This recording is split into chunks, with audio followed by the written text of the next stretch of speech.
मित्रों नमस्कार। पिछले वीडियो में हमने पथरी के लिए एक औषधीय पौधा पत्थर चट्टे की बात करी थी। तो ये जो पत्थर चट्टा होता है, जिसको हम ये साइड में देख लें आप, इस तरह का इसका पत्ता होता है। ये एक पत्ता तो सामान्य तरह का होता है, लेकिन इसकी थोड़ी सी मोटाई, थिकनेस थोड़ी सी ज़्यादा होती है। तो ये क्या सिर्फ पथरी में उपयोग होता है या और भी कहीं उपयोग में आता है? तो इसके बहुत सारे बेनिफिट्स हैं। यानी औषधीय पौधा है, रामबाण औषधि इसको हम कह सकते हैं। लेकिन इसका उपयोग कब नहीं करना चाहिए, किन किन परिस्थितियों में इसका उपयोग नहीं करना चाहिए, किन कंडीशनल जो बातें हैं, आज के वीडियो में हम उन्हीं बात पर बात करेंगे। साथ ही एक और चीज़ ये बताना चाहूँगा आपको कि यदि आप विशेष परिस्थिति में हैं तो अपने डॉक्टर की ज़रूर सलाह लें कि हमें इसका उपयोग कैसे करना है और कितनी मात्रा में करना। आइए चलते हैं, इसके कुछ और विशेष गुणों की बात करेंगे तथा कहाँ इसका उपयोग नहीं करना चाहिए। नहीं, अगर आपने वहाँ इसका उपयोग कर लिया तो ये हो सकता है आपकी बॉडी में नुकसान करे। इसके गुणों में यदि हम सबसे पहले स्टार्ट करें तो ये पथरी यानी स्टोन अगर किसी को है तो उसके लिए रामबाण औषधि के रूप में जाना जाता है और आयुर्वेद में इसको पथरी के लिए तो 100% लागू माना जा सकता है।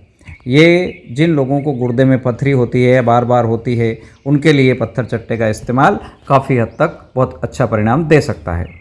नंबर 2 पर यदि बात करें तो ब्लड प्रेशर लेवल को ये इसके पत्ते, इसके रस में जो विशेष गुण होता है वो ब्लड प्रेशर लेवल को नियंत्रित रखने में मदद करता है। नंबर 3 पर हम यदि बात करें तो ये त्वचा को स्वस्थ रखने में यानी स्किन को स्वस्थ रखने में मदद करता है। उसका कारण है कि इसके पत्तों में खास प्रकार के कंपाउंड होते हैं जो घाव को ठीक करने में बहुत अच्छी प्रक्रिया होती है और उस प्रक्रिया को तेज कर देते हैं, घाव भरने की प्रक्रिया को तेज कर देते हैं। इसी के साथ ही इसमें मौजूद एंटी इन्फ्लेमेटरी गुण होता है जो स्किन में कहीं सूजन आ रही हो, लालिमा हो, जलन हो रही हो तो उसके लक्षणों को भी कम करने में मदद करता है।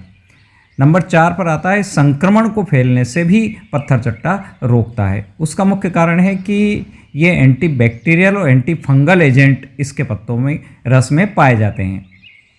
ये जो एंटीबैक्टीरियल और एंटी फंगल एजेंट्स होते हैं ये संक्रमण का कारण बनने वाले कुछ प्रकार के बैक्टीरिया और फंगस को नष्ट कर देता है, यानी उनका काल बन जाता है।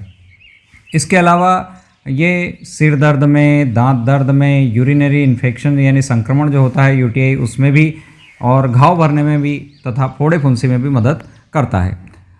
अब बात करते हैं इसका उपयोग कैसे किया जाए। पत्थर चट्टे का इस्तेमाल कई तरीक़ों से किया जा सकता है, जैसे पत्तों के रस को गुनगुने पानी में मिलाकर पिया जाए, धुले हुए पत्तों को सलाद में काटकर उपयोग में लिया जाए, सब्जियों के साथ उबालकर इसका उपयोग किया जा सकता है, पीसकर त्वचा पर भी लगाया जा सकता है और पत्तों को गर्म करके उसका अर्क निकालकर हाथ में मसल कर स्किन पर लगाने से भी इसके फ़ायदे प्राप्त किए जा सकते हैं। हालांकि पत्थर चट्टे का इस्तेमाल कितना करना है, किस मात्रा में करना है, इसके बारे में आपको अपने डॉक्टर से अवश्य संपर्क करना चाहिए।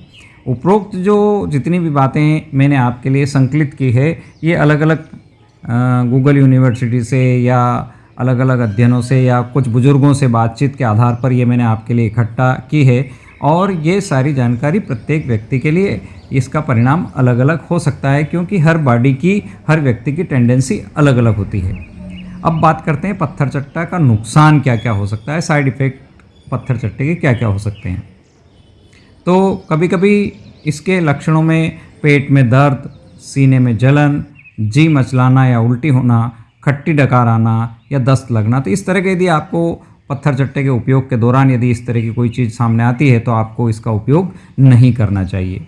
ये एलर्जी के लक्षण हैं और इससे त्वचा में खुजली, सूजन, चकत्ते अगर ऐसा हो तो आपको उपयोग नहीं करना चाहिए। अब बात करते हैं किन लोगों को इसका उपयोग नहीं करना चाहिए। यदि कोई महिला गर्भावस्था में है तो उनको नहीं करना चाहिए। कोई स्पेशल डाइट फॉलो कर रहे हैं तो उनको भी अपनी डाइट में परिवर्तन करने से पहले अपने डॉक्टर से संपर्क कर लेना चाहिए।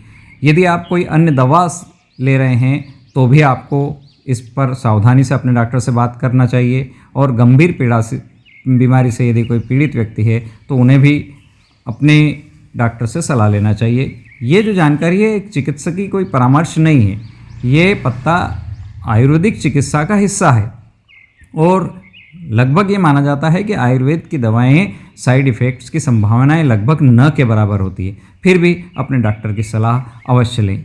Okay, thank you. वीडियो अंत तक देखा उसके लिए बहुत बहुत धन्यवाद। ओके, जय जिनेंद्र।